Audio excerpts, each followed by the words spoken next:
Bonjour, donc Christophe Jourgeon, marié, père de 2 enfants, j'habite la Guillotière depuis maintenant une vingtaine d'années.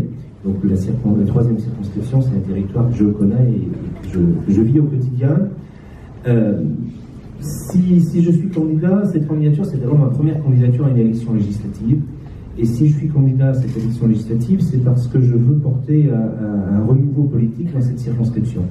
Pour moi, la politique, c'est pas un métier, c'est un engagement. Et si on est candidat cette fois avec Hélène Dabadi qui est ma suppléante, c'est parce que l'un comme l'autre, on a une vraie activité professionnelle. Moi-même, je suis ingénieur de recherche dans le domaine de la biologie et de la pharmacie. Je suis maintenant directeur d'un centre de recherche sur Gerland. Hélène Dabadi, après une carrière juridique, a décidé de devenir entrepreneur il y a maintenant 6 ans et elle a créé un atelier de confection dans l'économie sociale et solidaire. Elle a aujourd'hui une vingtaine de salariés. Et donc c'est cette expérience professionnelle, ce vécu professionnel, cet ancrage dans la vie quotidienne et dans la vraie vie qu'on veut utiliser, c'est notre expérience qu'on veut utiliser pour rénover les pratiques politiques et pour apporter du sang neuf et un regard différent sur les dossiers. En parallèle de cela, en parallèle de mon activité professionnelle, je suis aussi un élu local. Depuis 2008, je suis élu à la ville de Lyon et au Grand Lyon. Un élu local qui est très présent aux conseils municipaux et aux conseils de la métropole. J'ai quasiment loupé aucun conseil. Un élu local aussi qui est très actif, parce que je pense qu'un élu, il doit être présent et il doit être actif, c'est-à-dire qu'il doit être force de proposition. Je suis élu d'opposition, mais c'est pas parce que je suis élu d'opposition que je ne dois pas proposer des idées, proposer des actions pour faire bouger ma ville dès maintenant et pas attendre la prochaine échéance et la prochaine élection. Donc notre candidature, c'est vraiment ça, c'est être dans le concret, être dans le pragmatique pour que les 5 prochaines années, pour que la prochaine législature soit une législature utile pour notre pays et utile pour notre territoire, la 3e circonscription en particulier, qui rassemble le 3e, le 7e et le 8e arrondissement de Lyon. À l'UDI, on est convaincu qu'il faut libérer les énergies, libérer les initiatives individuelles et assurer un cadre qui garantisse une stabilité fiscale et normative pour les entrepreneurs, mais aussi pour les salariés ou pour les clients du secteur économique. Cette notion de stabilité et de perspective sur le moyen terme me paraît très importante. 3 points très rapides pour évoquer l'économie. Premièrement, on est contre une hausse supplémentaire de la fiscalité et dans ce cadre-là, nous opposerons, et je m'opposerai, élu député, à la hausse de la CSG qui est proposée actuellement par Emmanuel Macron, et là-dessus c'est clair. Deuxièmement, ça a été évoqué tout à l'heure par un des candidats, le régime du RSI doit être réformé, en gardant bien à l'esprit que effectivement les professions indépendantes ont des spécificités, ce ne sont pas des salariés, il n'y a pas de part patronale sur les cotisations sociales, donc il faut réformer le système du RSI pour être plus efficace. La fusion avec l'URSSAF a été faite de manière complètement anachronique et inefficace. Donc là-dessus, il faut avancer rapidement parce que derrière, c'est des dizaines de milliers de personnes qui sont impactées dans leur vie quotidienne et dans les charges qui sont parfois imprévisibles. 3e point, je voudrais dire un mot sur le CETA, l'accord de libre-échange qui a été conclu entre le Canada et l'Europe, pour dire que sur ce dossier-là, on a travaillé au niveau de la circonscription avec des associations, avec des habitants dans un conseil de circonscription que j'ai mis en place. Et la méthode utilisée par l'Europe pour conclure ce CETA est inacceptable. La mise en place d'un tribunal arbitral privé me choque. C'est-à-dire que je pense que les États et les élus doivent avoir le dernier mot pour défendre les consommateurs et les citoyens de leur pays.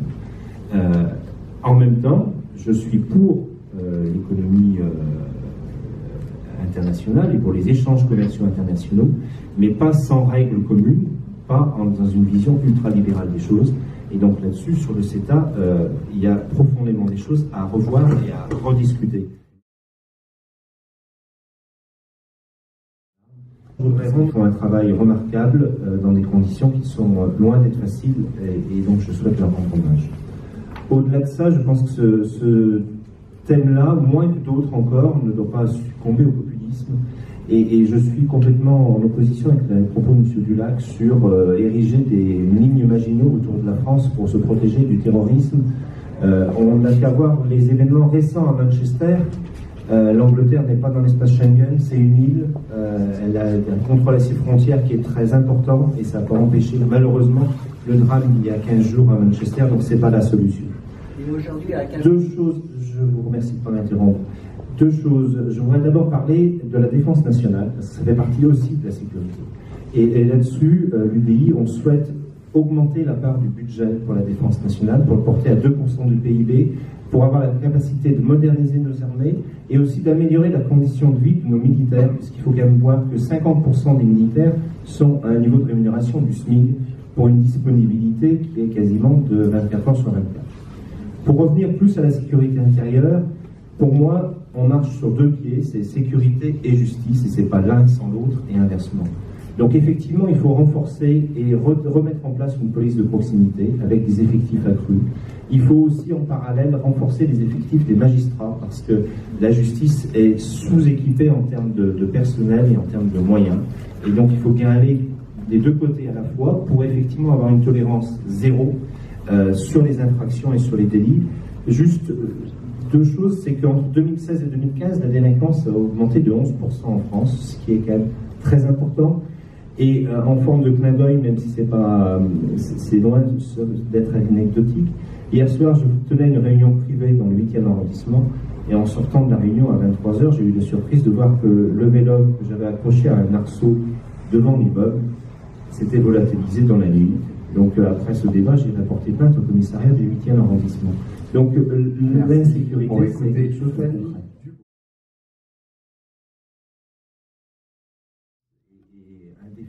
C'est construire la société de demain.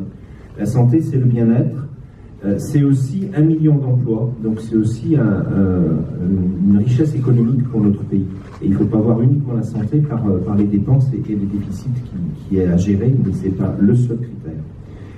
Je suis attaché, et l'UDI est attaché à la défense de la médecine libérale de ville, et là-dessus c'est un principe fort et c'est quelque chose auquel on tient.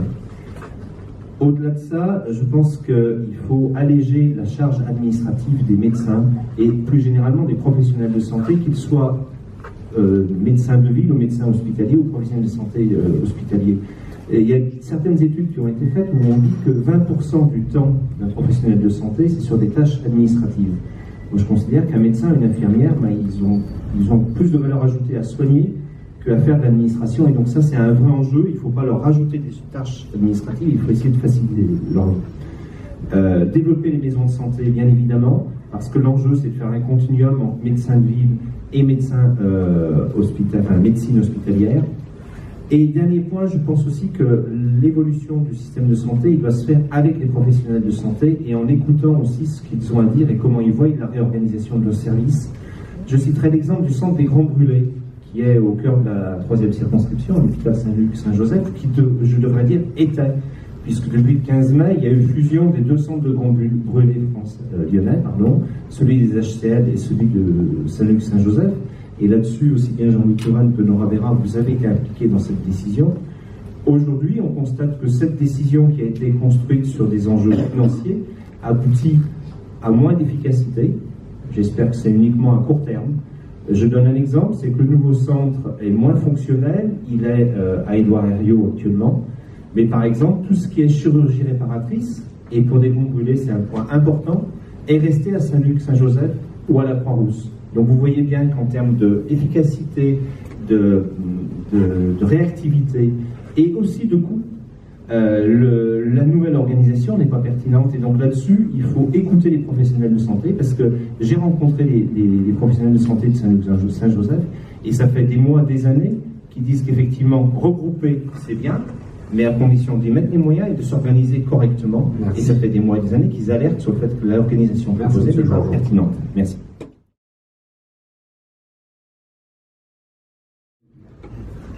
Christophe Georgeon, votre parti soutient les Républicains dans nombre de circonscriptions dans le but de constituer une majorité. Alors pourquoi vous vous présentez face à une candidate investie par les Républicains?